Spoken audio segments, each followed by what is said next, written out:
All right, and welcome to the post-game Arizona Wildcats analysis. I'm Justin Spears here with Michael Lev. We are a part of the Wildcaster and the Arizona Daily Star. Arizona getting a win 24-17 over the Cal Golden Bears on family weekend, and it wasn't pretty.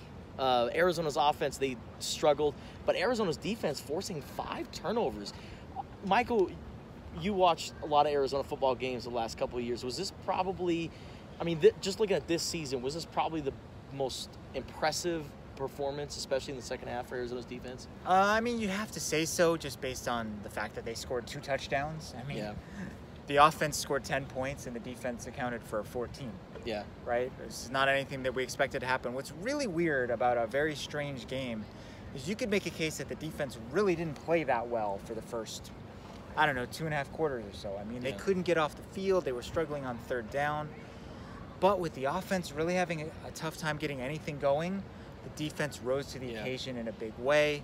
The thing that stood out to me the most about what Kevin Sumlin had to say about that wacky play that we'll talk about in a little bit, and the performance of the team overall in the first half of the season, their effort has never waned, right? Yeah. They've had all sorts of issues, right? Quarterback's been injured.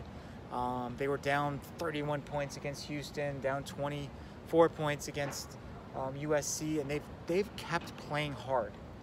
And on that play, which we will describe now, Azizi Hearn was hustling, right? He was in the right place at the right time to pick up a fumble of an interception that Colin Schooler had made earlier, right? He picks off the ball deep in Arizona territory. He's running up the field. Everyone's all excited. As Kevin Sumlin said, he could kind of see the Cal offensive player coming and was like, no! And the guy punched the ball out, and it went bounding forward right into the arms of Azizi Hearn, who scooped it up and scored. A wacky play gave Arizona the lead, and Scotty Young puts it away with a conventional pick 6. But you love to see the effort, right? Yeah. Pass rush really wasn't getting there early in the game, but they kept trying, they kept pushing. And eventually they did, and they won. Mm-hmm. And, usually they always say turnovers is contagious. The offense feels good about themselves. They're like, okay, well, the defense, they're giving us some kind of insurance. They're making us feel good about the way this game is going. And Arizona's offense just didn't move the ball. After they went up 10-0, I looked at the drive summary, and it was like punt, punt, punt, interception, end of half, punt, punt, punt. Like Arizona they could not move the ball. Is this concerning that we're sitting here after the halfway point? It's been 6 games, and Arizona's offense just hasn't made any strides towards improving. It's a big concern, yeah. Things were going well tonight in the first quarter, right? Yeah. 2 pretty good drives. The second drive, there was a sack. It kind of stalled, but they made a field goal. Josh Pollock's first attempt of the season. They're up 10-0. Everyone's kind of feeling good. Then they made a quarterback change. Okay, it was pre-planned to bring in Jamari Joyner in the third quarter, or on the third series of the game in the second quarter, or whenever that happened. And from that point forward, there really wasn't any kind of sustained rhythm, right? They just felt like they were out of sync. I am not going to second guess the move because they needed a spark, right? And that might have provided one, right? I admire the idea of let's try something, But it also kind of took them out of rhythm a little bit. It did. It had that effect. Like I said, I'm not gonna second guess, even though the results weren't good. The way that Kevin Sumlin explained it was, they wanted to get some of these other guys in the game, right? Like they might need them, right? Gets Khalil Tate off his ankle for a series or however many plays. It only turned out to be a handful of plays, unfortunately. And he sort of said, like, we need to get guys ready. And the only real way to do that is to do it in a game. So I wonder, are we going to see maybe Kevin Doyle one of these next couple weeks, who's also they had 4 guys on the flip chart before the game. One of them was Rhett Rodriguez, who's been in games. One of them was Jamari Joyner, who's now been in the game. One of them obviously was Khalil Tate. And the fourth one was Kevin Doyle, who's a different type of quarterback. My thing with bringing in Jamari, the only thing that I'll say that I don't like about it is it's kind of obvious what they're going to do when he's in there, right? It's like they're going to run read option and he's going to pull the ball and run. And Cal was all over that third down play where he pulled the ball out. It ended up being a 6-yard loss. On the plus side, though, it does put something in the minds of the Utah defensive coaches, right? It's like something they got to prepare for. Like, Arizona's going to throw a changeup at us at some point. We don't know exactly when. We don't know exactly who. And it takes a little bit of prep time away from them during what is already a short week. Now, going back to defense, Yeah. One of those interceptions which resulted in a touchdown was Scotty Young Jr.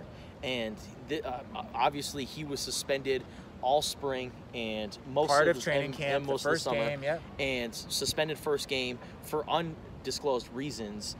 Last season, we all know that Scotty Young Jr. was arrested. So the last year has been interesting for Scotty Young Jr. And, at one point in time, it was like, well, what's his future like here in Tucson? For him missing all that time, it looked like it was going to be, he wasn't going to return, and then he does. Right. There was a time in August where a lot of us were speculating that maybe he was going to transfer. Yeah. Because no matter what happened with his court case, no matter what he did, he couldn't get back in the coach's good graces, right? Like, he couldn't get reinstated. And it was on a Friday night, I want to say, right? It was like kind of one of those Friday night news dumps where they came out with a release saying that he had been suspended as a result of these off-the-field issues. He's going to be out for the first game, but he's back with the team. Yeah. And then he missed the second game of the season because of injury. And you still were wondering, like, is he ever going to really be a big contributor to this team? Tonight, we saw it in a big way. 2 interceptions. The second one returned for a touchdown. He didn't really want to elaborate that much on what the last year has been like for him, kind of that, I kind of put it in the past and just want to do whatever I can to help the team. And he did help the team in a big way. I remember Kevin Sumlin referred to him as a playmaker, when he first started to get to know him a little bit. And we saw that tonight. Yeah. And they need playmakers besides Colin Schooler. Like, Colin Schooler can't do everything, right? And one of his teammates picked him up on that play where he fumbled the ball, Azizi Hearn, who came in when Tim Huff got a couple penalties. So that's your third string cornerback, right? With Jace Whitaker, again, being out of the game. And then Scotty Young stepping up in a big way. Again, he started at that spur position. I think is a really good spot for him. And 2 picks. I mean, but he only had one heading into tonight in his whole career. He had one. Yeah, and then the Foster Farms Bowl. Exactly. Yeah? Well, the team only had 2. Yeah. And then he matched that total in the fourth quarter. It was a weird game. I mean, they got outgained by 211 yards, right? And they still won. Cal's quarterback, Brandon McElwain, rushed for over 100 yards, passed for over 300. Arizona still won. They're obviously going to spend most of the next 6 days working on their offense, which, I mean, you said they're out of rhythm, out of sync. I mean, whatever you want to call it. I think Laith Freck is playing hurt.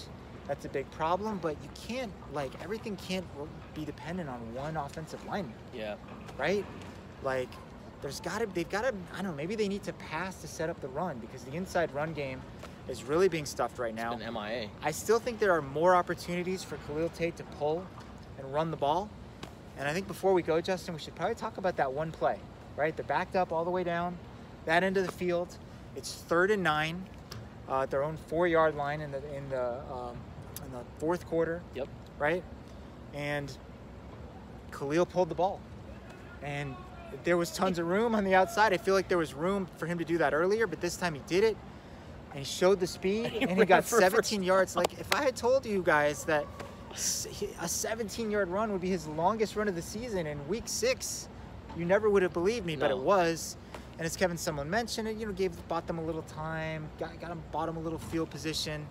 It was a huge play. It just felt like a moment in time to me where, like, okay, it's still in there, right? Yeah. Khalil Tate of 2017, it's still in there somewhere.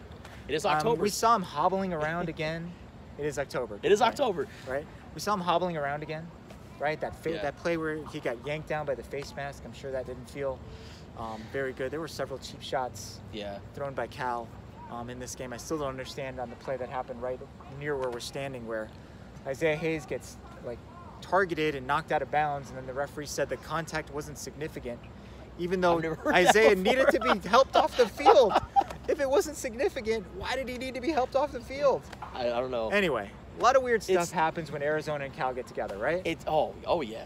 Last time they were here, Hail Mary. Last year, that crazy overtime game that resulted in not a takeaway, but a Colin Schooler. It was a walk-off. A pass breakup by Colin Schooler, and this game ends with, the second half just had a bunch of wild plays, and Arizona was able to hold off Cal. Yeah, Utah by the way. I was about to say, yeah, it doesn't get defeated easier. Stanford 40-21 at Stanford. The Cardinal did not have Bryce Love, but still, that's a very impressive victory. Utah would have been 0-3 in the Pac-12, which is inconceivable given like how solid of a team they are. That's going to be a really, really tough assignment. Yeah. Friday night, short week, tough place to play. It's going to be chilly. I'll be interested to see what happens. Yeah, I mean, Bryce Love didn't play for Stanford tonight, correct? Yeah. But still, at the end of the day, when you go up to Palo Alto and be a top 10 team by that much, I didn't see the game. Obviously, we were watching this game, but Utah's always a physical team, and you have to be physical to beat Stanford, and that's what Arizona is going to face Friday night. They're going to face a physical team on both sides of the line, and they better be ready for it, or they're going to be in trouble. Arizona's got their work cut out for them. Plain and simple. All right, well, that would do it for this post-game analysis. Again, don't forget to follow us on Twitter at The Wildcaster. Follow this guy on Twitter at Michael J. Lev, always providing the goods. And don't forget, download the Wildcaster app, available on the App Store and Google Play. For Michael, I'm Justin. Thanks for watching.